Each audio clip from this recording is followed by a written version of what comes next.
And now the ugly and sad news of the day.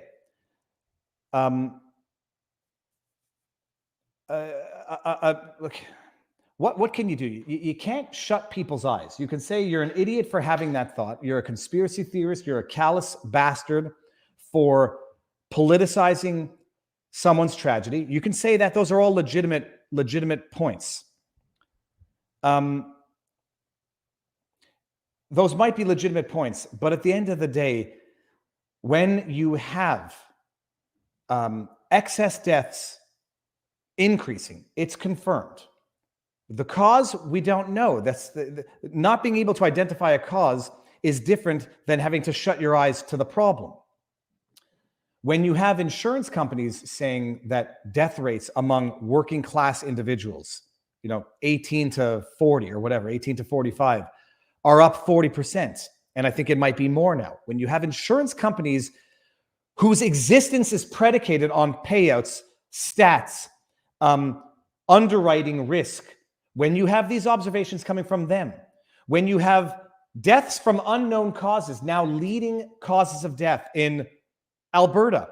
I don't know if it's the leading cause of death in New Brunswick. I just know that unexpected deaths were up more than they've ever been. You cannot demonize people for asking questions when they see young people suffering incidents, which it's like Cernovich says, maybe I'm noticing it more. Maybe it's happening more because I'm noticing it. Maybe it's happening more because I'm looking for it. As if to say, it's not happening more, but when you're looking for it, you'll notice it everywhere. Justin Bieber's wife, the Julie author, lawyers during convoy protests, politicians, young politicians' children, tennis players. When it's happening and you're seeing it, and then you're told that you're a conspiracy theorist for asking reflexive questions, the latest, hold on just one second, let me get this here. The latest is football player Damar Hamlin suffering cardiac arrest on the field, having to have CPR administered to him on the field in critical condition. And anybody with a heart and a soul is and should be praying for his well-being and praying for him. And as much as you should be praying for people who are going through hardships, life plods along until it no longer plods along. Something unexpected happens and your life is upended. I want to highlight a certain hypocrisy in this. You have a young male athlete suffering a severe cardiac incident. We're going to get to some of the explanations. It's early. Nobody knows. And to some extent, no one will ever know, because pinpointing the cause of a cardiac incident, all you can do is hypothesize. I mean, barring some immediate proximate evidence, it'll always be either, you might know of a congenital problem. You might know of an acute problem that you can somehow pinpoint, but by and large, there's going to be some conjecture, hypothesizing, looking for an explanation. What I find utterly shocking is the hypocrisy from some people. Yes, people are going to reflexively have certain thoughts. When you know that the jab causes myocarditis in no less than 1 in 5,000 young men per dose, and Lord knows how many doses people are onto right now. People are going to have thoughts. They're going to have reflexive questions. They might even have reflexive theories, even though they don't have sufficient evidence to come to those conclusions yet. It's going to happen. Massive tragedy yields massive questions. For people to say, how dare you? There's no evidence to suggest anything. You're exploiting someone's tragedy for political purposes. Well, the evidence is already out there. It's just a question of whether or not people want to look for it. The evidence of certain trends and certain phenomena, and the exploiting of tragedy for political profit might be a little bit projection, to say the least. I came across a number of people. Adam Kinziger seems to have a fetish for retweeting Ron Filipowski. Ron Filipowski last night tweets, the MAGA, talk about political exploitation for political profit. The MAGA anti-vax ghouls. Ghouls. They're MAGA, they're anti-vax, and they're ghouls. To even have the thought that, There's a certain procedure being administered to young men out there, and it results in 1 in 5,000 cardiac issues. A young male suffers a massive cardiac issue, not the first, and quite, one of too many. I have a question. Oh, you're a MAGA anti-vax ghoul, wasting no time. And he picks on Charlie Kirk. This is tragic and all too familiar sight right now. Athletes dropping suddenly. And there are stats to show that this is happening more and more, but you'll just disregard Peter McCullough as a quack doctor anyhow, if that's your line of reasoning. Who's this from? Joey Gilbert. I don't know who Joey Gilbert is. There have been too many recent died suddenly cases to deny it anymore. This is not normal. Laura Witzke, breaking. Bills safety Damar Hamlin was taken off the field in an ambulance after collapsing mid-game. Prior to 2021, athletes collapsing on the field was not a normal event. This is becoming an undeniable and extremely concerning pattern. And then we got a fourth. Stu Peters. Stu Peters, I have my issues with Stu Peters now. Once a fool, shame on you. Twice a fool, shame on me. And 3 times a fool. I should have learned the second time. Buffalo Bills safety Damar Hamlin collapses on field after making tackle live on Monday Night Football national broadcast. It appears Hamlin may have died suddenly. He was 24. I will explain my issues with Stu Peters. On 3 occasions, he has been determined to have been putting out information which is less than accurate. The first was Pat King, which I talked about at the time and which I took flack for at the time from people who said Pat King is doing the Lord's work in Viva. People need inspiration. And I say to those people need accuracy. People need truth, not inspiration based on disinformation. Pat King, who said he found a way to end COVID restrictions. He defeated his ticket. He ended COVID, yada, yada, yada. He didn't defeat his ticket. He didn't end any COVID restrictions. And that was that. And I quickly deciphered from his situation, his subpoena that he thought ended everything was quashed. He ended up having to pay his COVID restriction ticket. And the restrictions in April, whatever it was, summer of 2021, never went anywhere. That was number 1. Number 2 was the snake venom in the vaccine. And number 3 was the montage in the documentary that Stu Peters just produced, where there was a montage of people collapsing. And one of them, the most prominent of which, predated the jibby jab. So you want to do work that allows people to discredit what might otherwise be a legitimate point. That's the way to do it. And using this as a pretext to push hashtag died suddenly, the documentary that he produced, people can take issue with that, and rightly so, I think. But what does Ron Filipowski, the MAGA anti-vax ghouls, waste no time? The internet is forever, Ron. It's amazing. If you're saying to yourself, what would make someone who took this position be a hypocrite? Someone calling people who are asking whether or not this is linked to the jibby jab, to call them anti-vax MAGA ghouls. What would make a person like that a hypocrite? If they relished in the death of anti-vaxxers. So I just went to the Twitterverse and the Googleverse, and this is what I found. And I stopped, by the way, because I could only fit so many on a screen image before you lose legibility of the text. Ron Filipowski. January 11, 2021. Anti-vaccine activist Kelly Cannon just died of COVID shortly after attending the latest, quote, Reawaken America COVID Conspiracy QAnon conference. Ron Filipowski. Trooper Robert LeMay, who resigned in protest over the vaccine mandate, just died of COVID. His last sign-off as trooper, Jay Inslee can kiss my ass. Ron Filipowski, deputy sheriff who posted this video mocking people for getting the COVID vaccine, just died of COVID. Filipowski. Anti-vaccine activist Veronica Wolski films herself mocking and harassing Staples employees about their mask policy. She then got COVID and died. Oh, God punished her is what that is suggesting. There's more. Hold on. Let me make sure we're looking at the same thing. Yeah, here we go. Anti-vaccine televangelist Marcus Lamb, who hosted RFK Jr., the anti-vaxxer. Michael Flynn, the crazy QAnon. And others on Daystar Television Network, and referred to mandates as a sin against God, just died of COVID. Well, God. Hey, what's the underlying implication suggestion here? Ron Filipowski, Steve Walsh, press secretary to U.S. Senate candidate Rep. Vicky Hartzler, and husband of anti-vax Missouri state rep and congressional candidate Sarah Walsh, has just died of COVID.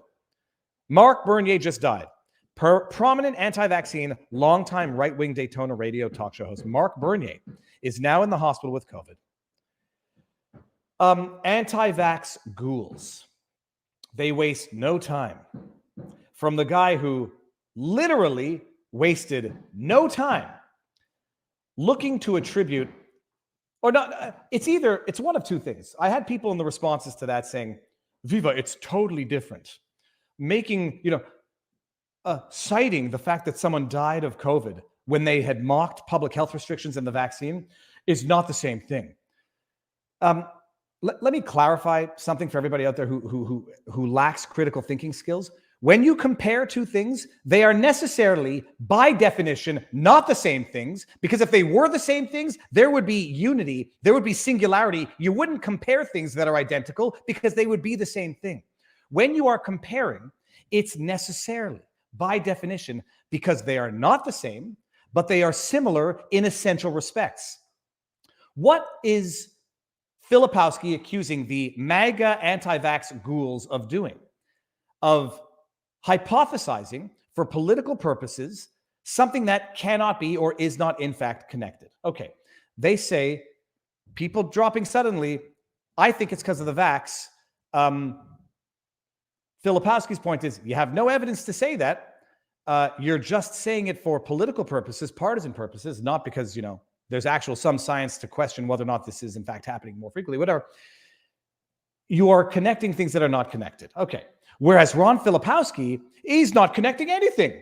He's just saying someone who criticized the measures died of COVID. So he's not connecting anything. He's just relishing in someone's death as if to say there's some cosmic justice. They got what they deserved. Had they taken it more seriously, they might have survived. It actually goes even one step further than that, because it's either pure malicious Schadenfreude, the people who said something I didn't like got their comeuppance, they got their karma. It's either that, at the very least, disgusting, or what it is exactly the same to say these people, had they shown deference to mandates, had they shown respect to the vax, had they gotten the vax, this wouldn't have happened to them. That's what it is in fact saying. The anti-vaxxer died of COVID. Had they gotten the vax, they wouldn't have died of COVID. That is perfectly analogous to saying, here's another young male dropping with a cardiac issue. It might be related. It's exactly the same thing. In principle, in theory, mutatis mutandis. But the guy who comes out and reflexively says, anti-vax MAGA ghouls, they waste no time exploiting tragedy. Literally, on so many occasions, I had to stop looking. Reflexively, immediately weaponize tragedy for political gain to demonize the person who died. It is in fact even worse. Because when you say they died of COVID and they were anti-vax, you say that they deserved it to some extent. Whereas in these cases, when you have Justin Bieber getting facial paralysis, his wife suffering a stroke, lawyers dropping during hearings, there's too many to count. You're not saying they got what they deserved, although there are people saying that and I don't like it. What people are saying is, what the hell is going on here? This is a tragedy. And do we need to start asking questions and taking measures to ensure that this tragedy does not befall anybody else? That's it. Let me see what the chat is saying here. Because I've been going for so long, I don't even know what's going on. Where's Tiffany Dover, says Darrow33. And it doesn't end with Filipowski. Kinzinger, for whatever the reason, what did I just do here? Adam Kinzinger, his Twitter feed, it seems to have turned into a retweet fest of Ron Filipowski. Oh, sorry, hold on. Let me get this, and then we're going to get something which is even more interesting. You want to talk about what people need to tell themselves to quell their own concerns.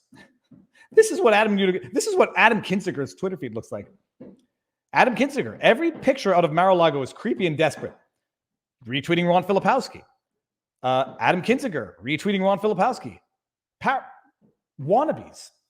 Making fun of Crawthorne more often than I think a person should. Adam Kinzinger, retweeting Ron Filipowski. MAGA Mar-a-Lago is all the weird people who wanted to be famous but couldn't. Hold on, I'm going to cough. But this is the amazing phenomenon. I'm having, it's not a Twitter fight. Nate Brody is my friend and I respect him, period. I'm having a disagreement with Nate on Twitter because Nate said, look, the idiots wanting to spin this for anti-vax propaganda, nobody knows anything. And there's a perfectly plausible explanation for it, and this is it. To which I say, on the one hand, we have... Hold on, how do I stop this? We have enough prima facie statistics. Evidence. It's not hypothesis. We have enough prima facie evidence to say, I got questions. People are rightly pointing out it's premature to say anything here. In this case with Damar Hamlin, there was a proximate event, that of a tackle. And some people are saying that's most likely what caused it. So I think this guy's a doctor. I haven't seen the full clip, but listen to this, and then I'm going to illustrate my point with this. This is almost certainly something called commotio cordis. This is a doctor, by the way. I think it's a doctor. Let's presume it's a doctor who 24 hours later is saying what it almost certainly is. Okay. It's an interesting theory, and let's hear what he has to say. This is almost certainly something called commotio cordis, an extremely rare condition that's one of those things that we typically only think we're going to read about in textbooks. Essentially, what can listen happen to this is if you have a blunt trauma to the chest. Just understand what he just said also. Extremely rare condition, extremely rare, that is so rare actually that it's something that this doctor thinks you ultimately assesses is something you only read about in textbooks. Let's put a figure of rarity on that. I don't even know what it would be, but we'll get back to that. That occurs at exactly the right time in the cardiac electrical cycle. Your heart can be sent into cardiac arrest. Extremely rare. You expect to only read about it in textbooks. It has to happen and we'll get to it, at the exact millisecond in order to trigger this trauma. Listen to this. As Hamlin comes in here, we can see this square hit to the front of his chest. We see him get back up momentarily before ultimately collapsing back down to the ground and requiring CPR on the field. This is a tracing of our heart's electrical activity. Basically, this is one cycle of the heart squeezing.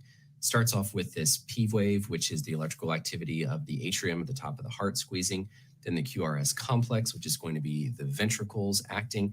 But then the last phase is this T wave, where the ventricle basically depolarizes and kind of resets to get ready for the next cycle.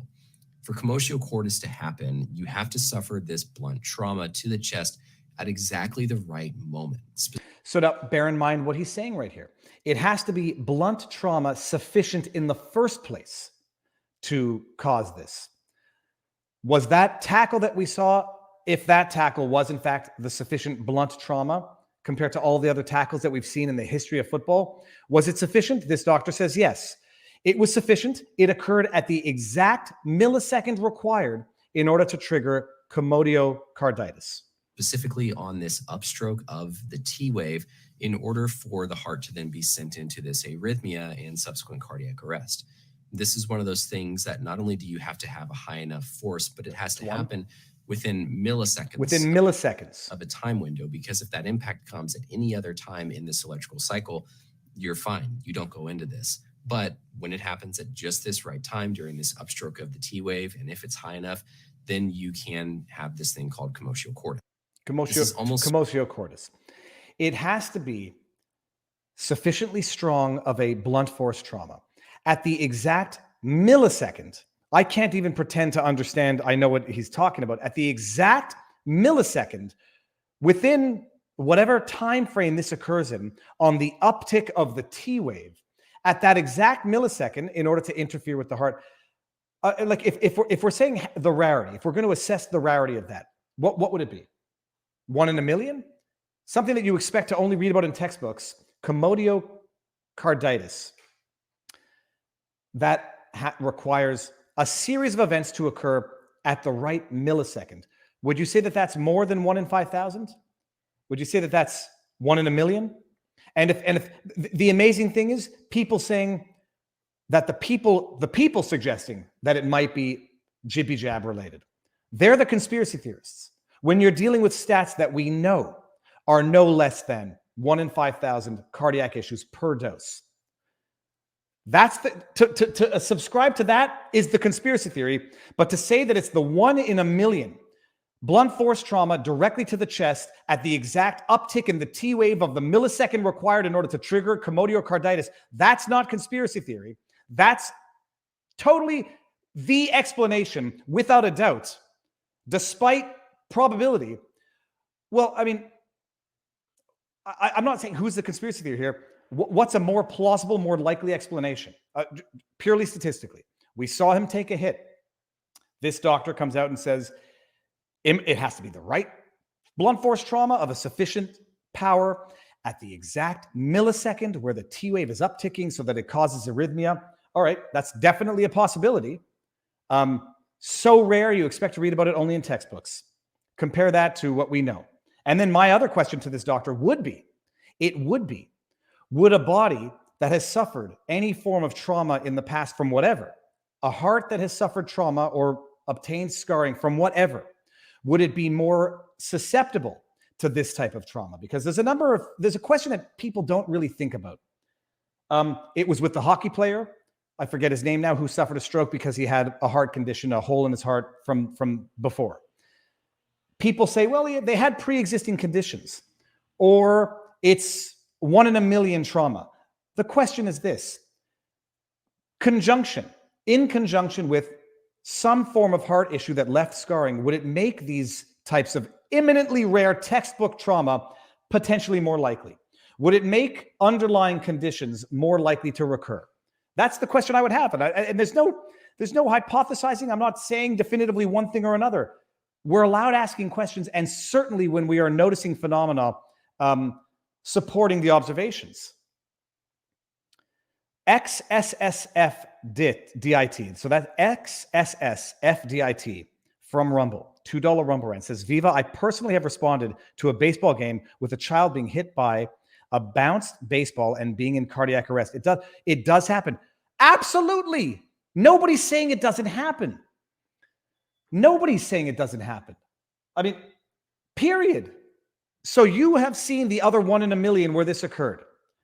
Of all the cases we're seeing now, that we covered the story of the tennis player suffering a massive cardiac arrest requiring CPR.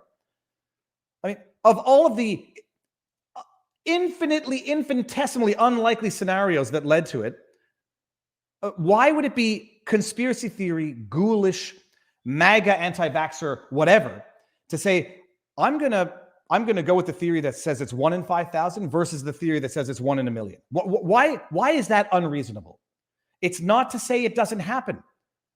It's just to say, first of all, did it happen this time? And are people forever precluded from even asking the questions anymore because those who say that it's being politically weaponized are politically weaponizing the mere act of questioning? And now I'm going back to Chet Chisholm, who had a $2 Rumble rant, says, commotiocarditis is a very valid explanation for what happened to Hamlin as he took a big hit to the center of the chest. This happens in car accidents too when they hit the steering wheel. Again, absolutely. Again, there's a reason I didn't tweet about this story. I know people are covering it. I know people are tweeting about it. My tweeting on the incident is not to draw any connections. I might know what I think, and I might also understand that I don't have the evidence to even substantiate what I might think, and I too will wait for more information. But the idea that you will come out and say you're an anti-vax MAGA ghoul for asking the obvious question that people are rightly asking, and the ultimate irony that the people trying to demonize these people for being opportunist ghouls, relishing in the misery of others, as if that's what they're doing, because I didn't even get that from any of the tweets, even Stu Peters. I didn't get the impression that they were relishing in the misfortune and tragedy of Damar. I didn't get that impression. I can understand why Filipowski got that impression, because when I read his tweets about the anti-vaxxer dying of COVID, I get that impression.